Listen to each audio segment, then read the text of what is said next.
Hey guys, what if here? Welcome back to NASCAR 2003 for race 27 and 36. We're going to New Hampshire. I know it's going to be a dub, so we're just going to run through this as quickly as possible so I can listen to music and make this not as unbearable. Sharpie car, typical. The battle for second still rages on. Jeff Gordon, Dale Jarrett trying to see who's the second fiddle in this championship endeavor. We led a lot of laps. We're Vrooman, Newman doing good stuff. What's also really good is my tier 2 Patreon people, as well as my YouTube member support channel perks. You get early access videos, as well as channel emails when I stream. Thank you as always. I very much appreciate it. Obviously, we are in the darkness right now because we're going to continue our winning streak. And it kind of bodes for it. Also, it's 5 a.m. And I don't want to turn my lights on too, so that's what kind of helps. It conveniently lines in with how I feel with the game. So, good. Let's get into it and just see how quick we can get to the front. Car setup, it's just default as usual. Like the spring New Hampshire race, the tire pressures are default at 22 compared to normal 25, so that's just interesting. The game does that. Anyways, we'll have Amaran and friends take it from here. Welcome to the New Hampshire International Speedway in Loudon for today's NASCAR Winston Cup race, the New Hampshire 300. What can you tell us about Loudon? This is a tough track for a lot of drivers. These long straights allow the cars to build up a lot of speed before some hard braking going into the flat corners. Robbie Gordon really needs a good finish in this race. He's got a long way to go on the points list. Yeah, those guys have been working so hard this year. It's a shame it doesn't really show in points. Just seems they can't keep that car out of trouble on race day. Maybe their luck will change today. Michael Waltrip joined DEI at the start of the 2001 season and got a win in his very first race for his new team. He followed that up with some very impressive runs at the restrictor plate tracks. He's always had a knack for drafting, and with top-notch equipment, you'll be sure to see him up near the front. Kurt Busch looks to continue his top 5 streak with a good finish here. Well, his team is real excited about their success so far. In fact, I believe they'll have another top 5 race as long as he keeps his car out of trouble.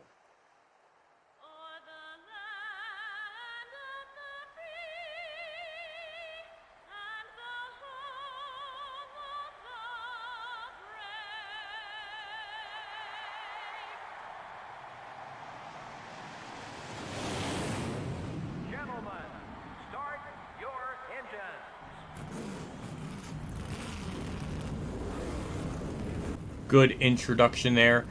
Notice again how they just skirt around the fact of what happened in 2001 Daytona 500.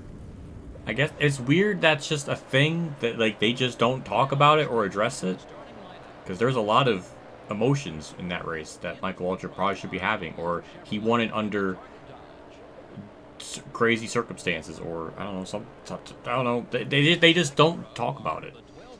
Also, they did underplay my performance. They're just thinking I'm going to get a top 5, but in fact, I'm going to probably get a dub, or at least I hope so. Also, I saw Tony Stewart with an alternate team, so that also makes me happy. Same with Kyle Petty.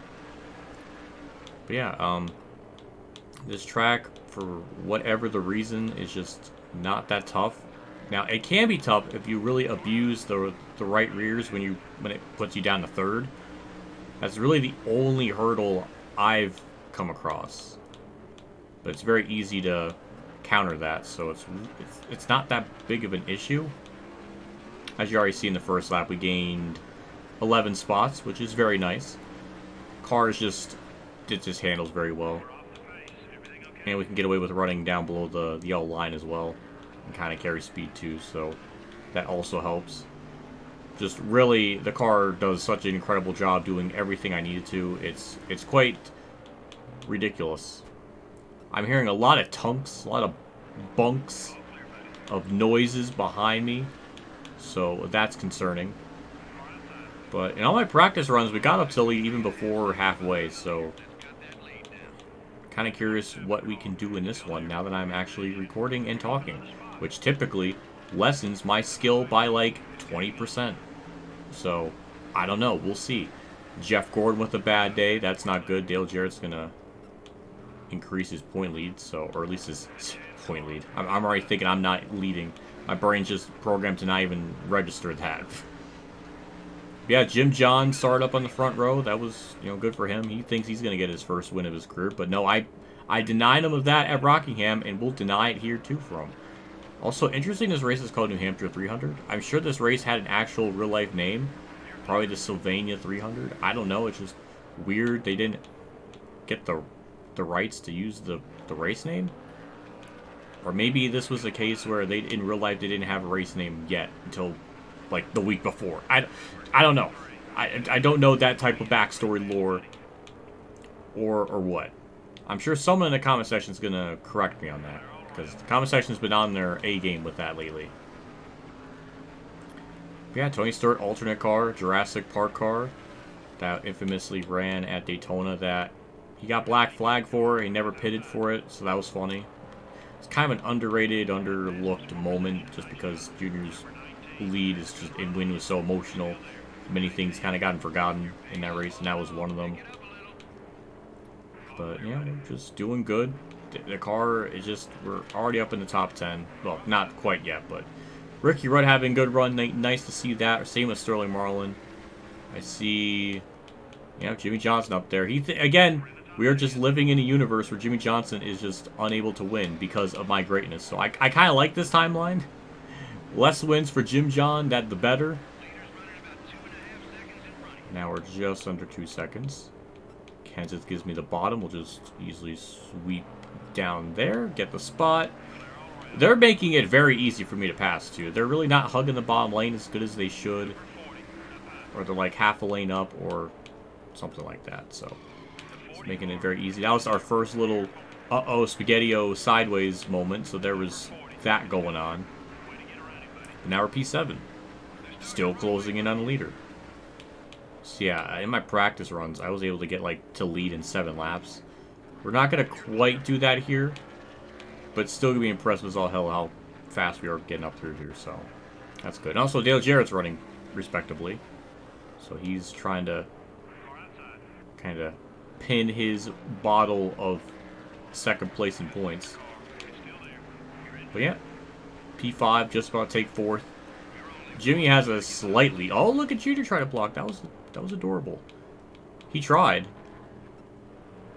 But it wasn't enough. Oh, bad time for it to go down to 3rd gear. I almost didn't catch it, but we caught it. P2. And just get through here just fine. Let it roll. Beautiful. Just rolling out the throttle. Oh, put me down to 3rd. Don't like that. Gets me a little loose, but we're fine. Crazy. This is just straight up crazy. If we still have the lead after the pit cycle, that's going to make me very, very happy. Because sometimes the pit cycles kind of bone me, so you never know. What I do know is I want to get the lead as soon as possible to build up a thick-ass, juicy gap before the pit stops happen. So, that's going to be my plan. As my plan right now is to get the lead. And now, just, like I said, we'll gap them. Hitting this lap, pretty standard 4-tire stop, just get down to 70, beautiful. That's it. It's about as blunt and simple as it gets. The pit crew could probably even afford to make a mistake because we have such a big lead now, so it truly doesn't matter.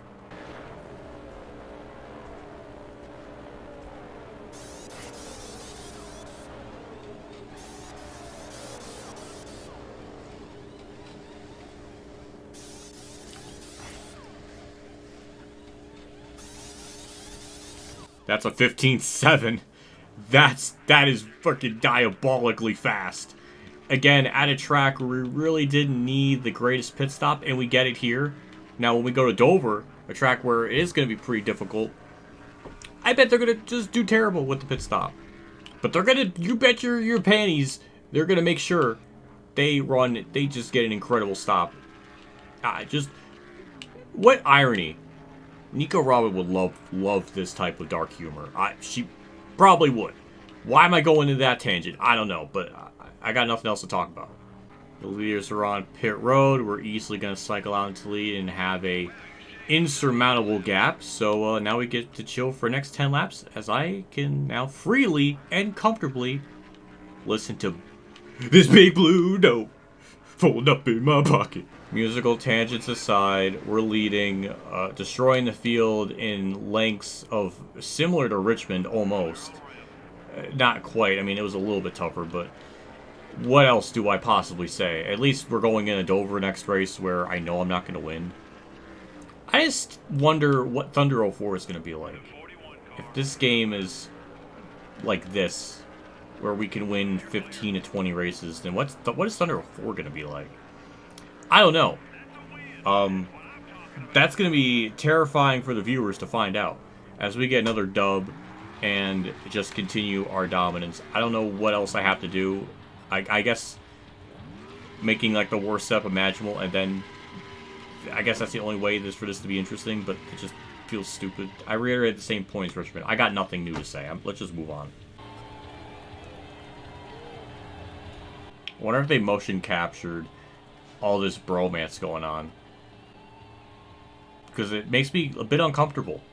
Did they motion capture Winston Cup having thick ass? Sure hope so.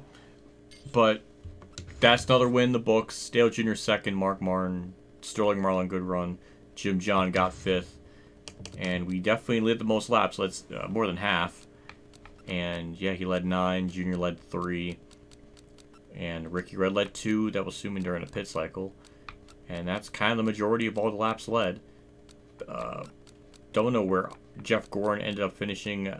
I don't know where he was running. He just kind of...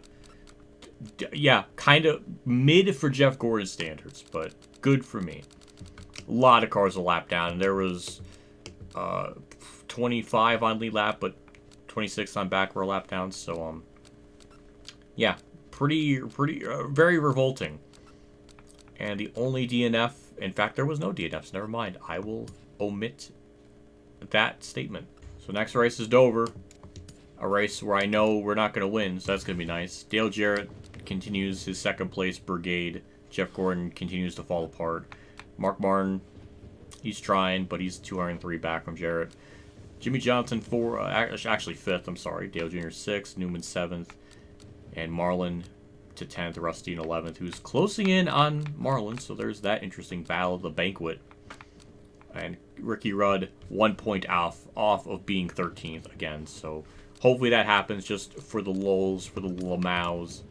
We continue our lap-led saga, 152 exactly.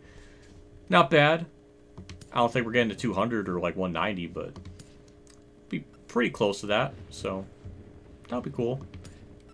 And with that, we could pretty much wrap up this part as we're going into next episode with the Little Tykes Ford. And that's it. Simple enough episode. Big shout out to my Tier 3 Patreon supporters today for Champ 15, Kamikazegames, Bailey Carrier, Mexican League 1986, Jason Hellman, and my name is Sean for support. Again, I appreciate you guys do for my channel every single month. It does mean a lot. Always goes a long ways. So just thank you, and I very much appreciate it. I'm looking forward to next episode, Dover. It's going to be a track where I know we're not going to win. Probably top 10, top 5 potentially, but yeah. Kansas, we only go there once a year in this season, so I don't know what to expect.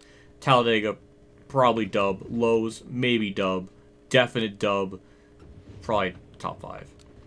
Rockingham, that was definitely a dub. And then Phoenix and Homestead, they're 2 big question marks, so I don't know what they're going to be like. So we're definitely not going to get to some crazy number like 27 wins, but probably 20 is possible as we continue our average finish of 3.4. What is ours in Thunder 02? It was probably about that. I mean, we have 2 less top 10s compared to Thunder 02, but the stats aren't horrifically off.